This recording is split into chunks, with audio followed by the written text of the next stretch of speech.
નમસ્કાર દોસ્તો, મૂળી તાલુકાની આજે આપણે વાત કરી છે. મૂળી તાલુકામાં એક સ્નેહ મિલનનો કાર્યક્રમ યોજવામાં આવે છે. હવે એ કાર્યક્રમની અંદર તમામ આસપાસના ગામના ખેડૂતો એકઠા થયા છે.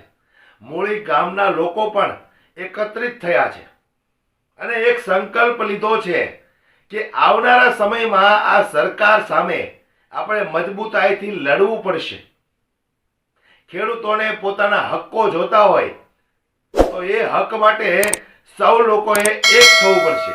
આમાં નરેન્દ્રભાઈ મોદી કહે છે એક રહોગે તો સેફ રહોગે, એટલે દરેક ખેડૂતોએ એક થવું પડશે આ ઘમંડી અભિમાની સરકાર સામે લડવા માટે.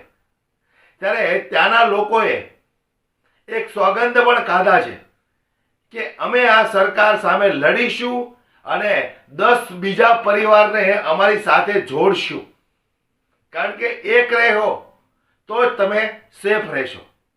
આ નરેન્દ્રભાઈ મોદીનું સૂત્ર છે. ત્યારે આ સ્નેહ મિલનની અંદર રાજુભાઈ કરપડાએ જે જબરજસ્ત ભાષણ કર્યું છે એ ભાષણ સાંભળીને મને એવું લાગે છે કે ભાઈ ભારતીય જનતા પાર્ટીના સિંહાસનો ડોલી ગયા હશે. સૌપ્રથમ આપણે રાજુભાઈ કરપડાએ ભારતીય જનતા પાર્ટી અને આ ઘમંડી અભિમાની સરકાર અને આ ચોર અધિકારીઓ પર જે આકરા પ્રહારો કર્યા છે ને, સૌપ્રથમ દોસ્તો તમે એ ભાષણને સાંભળો, ત્યાર પછી આપણે આગળ વિડીયોમાં વાત કરીએ જે રીતે રાજુભાઈ કરપડાએ આ સરકાર ઉપર આકરા પ્રહારો કર્યા છે.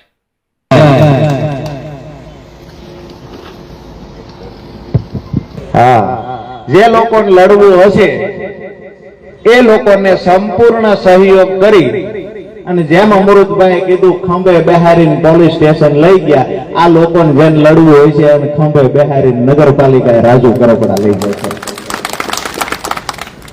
અહીંયા વ્યવસ્થા પરિવર્તન કરવા માટે આવ્યા છીએ.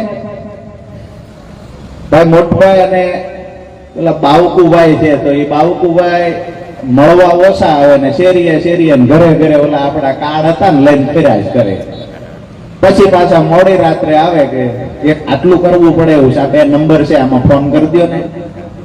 એ 2 ફોન હું કરી દઉં તો એ રાજી થઈ જતા. આશય એટલો જ હતો ગમે એમ કરીને આપણે જેની સાથે ઉભા છીએ એ માણસ જીતવા જોઈએ. અહીંયા આપણા તાલુકાઓના જે ગામડાઓમાંથી આજે ખેડૂતો પધાર્યા છે. પાછું એ પણ કહીએ છીએ આજથી જેવી રીતે આ નગરપાલિકાની વાત કરી જયદેવભાઈ, મૂળી તાલુકા પંચાયતનું પેન લઈને લખવું હોય લખી લેજો. તાલુકા પંચાયત આમ આદમી પાર્ટી બનાવવા જઈ રહી છે અને એની સાથે કહીએ છીએ કે જેને જે તાકાતથી જે ભાષાથી લડવું હોય એ સંપૂર્ણ તૈયારી સાથે આવ્યા છીએ. તાલુકા પંચાયત મૂળી ખાતે આમ આદમી પાર્ટીનો નેતા બેઠો છે. આ વ્યવસ્થા પરિવર્તનનો પાયો નાખવા માટે આજે મળ્યા છીએ. કોઈ એવું માનતું હોય માઈનો લાલ કે અમે તો ખૂબ મોટી પાર્ટી સાથે જોડાયેલા છીએ, તો એક વાત ચોક્કસથી કહી દઈશ કે આ લોકો છે એ અંગ્રેજો કરતા ખરાબ છે એ માની લીધું, પણ અંગ્રેજો જેટલા મજબૂત નથી. જો એક ગાંધીજી અહિંસક રસ્તો અપનાવીને જો અંગ્રેજોના મૂળિયા ઉખેડી નાખતા હોય તો અમારી પાસે મોટી ફોજ છે.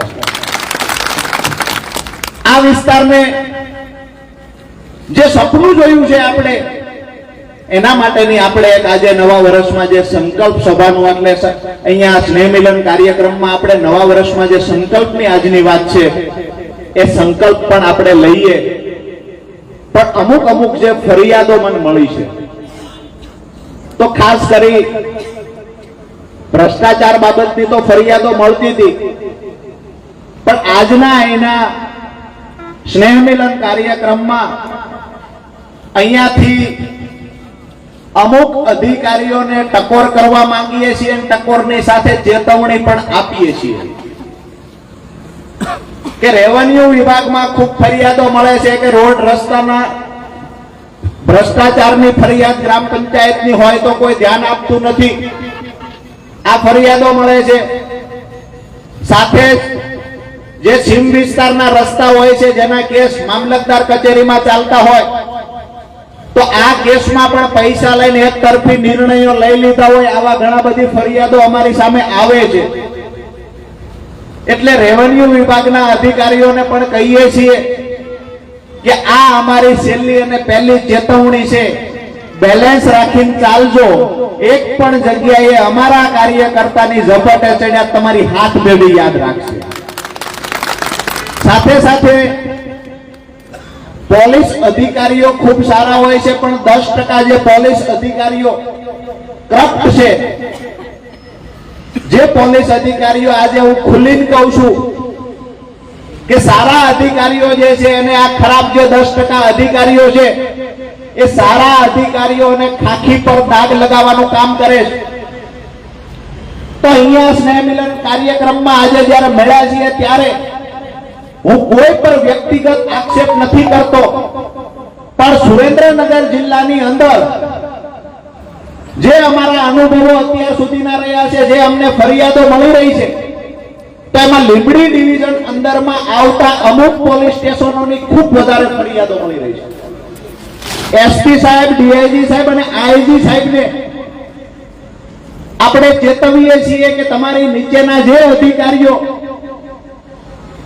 અહીંયા આરોપીઓ સાથે, અમે ક્યારેય આરોપીઓનું સમર્થન નથી કરતા, પણ કોઈએ 2 લાખ રૂપિયાની ખંડણી લીધી હોય એને નહીં મારવાનો અને ભૂલેકું નહીં કાઢવાના. જો 5 લાખ રૂપિયા પોલીસ લેતી હોય તો ખંડણીખોર કોને કહેવો જોઈએ?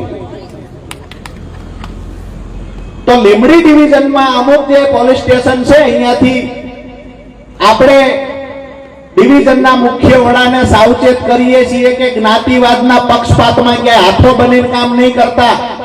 અને ખુલ્લીને કહું છું કે ભાજપનો જિલ્લા પ્રમુખ જે કોઈ હોય એના ખોળે બેહવાનું કામ નહીં કરતા, નહીતર બચાવવા કોઈ ભાજપનો નેતા નહીં આવે. અહીંયા વ્યવસ્થા પરિવર્તનની લડાઈ લડવા બેઠા છીએ. અમે વ્યક્તિગત આક્ષેપ નથી કરતા, પણ જે લોકો ખાણો બંધ કરાવે, તમારા દારૂના અડ્ડા બંધ કરાવવાની તાકાત કરાવે છે. જે પાટડીની એસએમસીની ઘટના બની ત્યાર પછી દારૂના અડ્ડા પર રોક લગાવવામાં આવી, ત્યાં સુધી જોઈને જેને જે ધંધા કર્યા છે એ બધી અમને ખબર છે.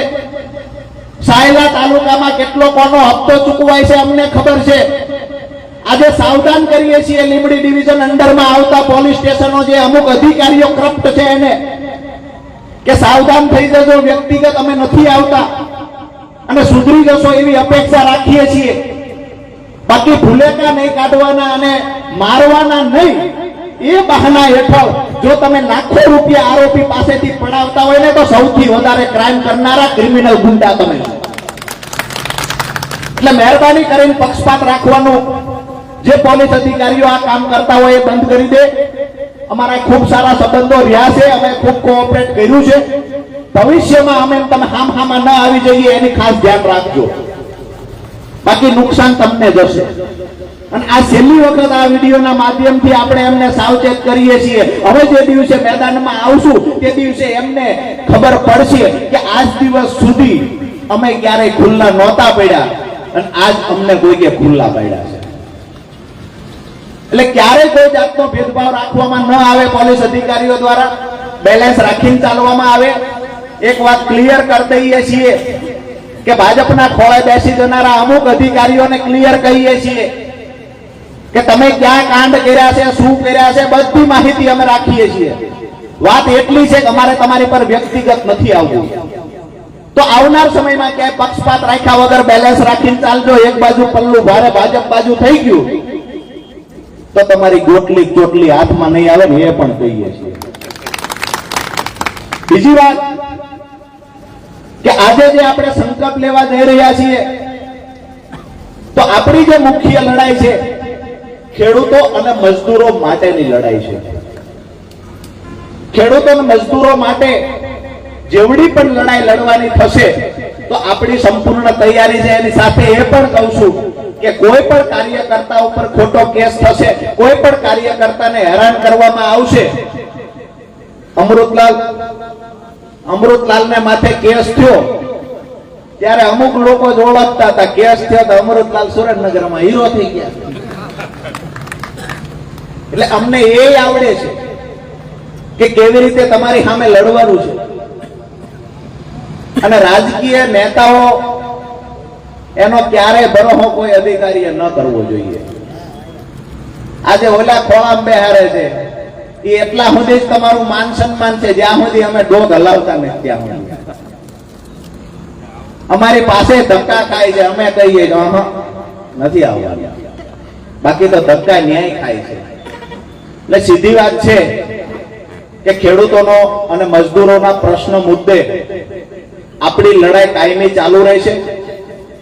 આજે તમને એ પણ એક ખાતરી આપું છું કે ચૂંટણીઓ તો આવશે, પરંતુ ખેડૂતો માટે જે આપણે મુખ્ય સમસ્યા છે આ ત્રણ સાયલા તાલુકો, ચોટીલા, થાનગઢ, મૂળી, જે મુખ્ય સમસ્યા છે તો સિંચાઈના પાણીનો પ્રશ્ન છે. હવે સિંચાઈના પાણી માટે કાયમી વ્યવસ્થા થાય એની માટેની લડાઈ આપણે સૌએ વારંવાર મીટિંગો કરી છે, પણ આવનાર સમયમાં એ લડાઈને મજબૂતાઈથી લડીને એક નવું રૂપ આપવા જઈએ છીએ. આપ સૌને પૂછું છું, બે હાથ ઊંચા કરીને કહો કે આપની તૈયારી છે, હા કે ના? તો હવે તમારે વિચારવાનું છે કે એક રહેવું છે કે પછી અલગ અલગ બટાઈને રહેવું છે. નરેન્દ્રભાઈ મોદીએ જે વાત કરી એ કંઈક ને કંઈક ખેડૂતોએ પણ સમજવા જેવી છે. એક રહોગે તો સેફ રહોગે, એટલે એક વખત એક થઈને બતાવો તો આ ઘમંડી અભિમાની સરકારનું પાણી ઉતરે અને કંઈક તમને લાભો મળવાના હોય તો મળવાનું ચાલુ થઈ જાય. વિડીયોમાં બસ આટલું જ. વિડીયો તમને એવું લાગ્યો હોય કે ખરેખર આપણે એક રહીએ તો જ આપણે સેફ રહીએ એમ છીએ તો વિડીયો આગળ શેર જરૂરથી કરજો. જય હિન્દ.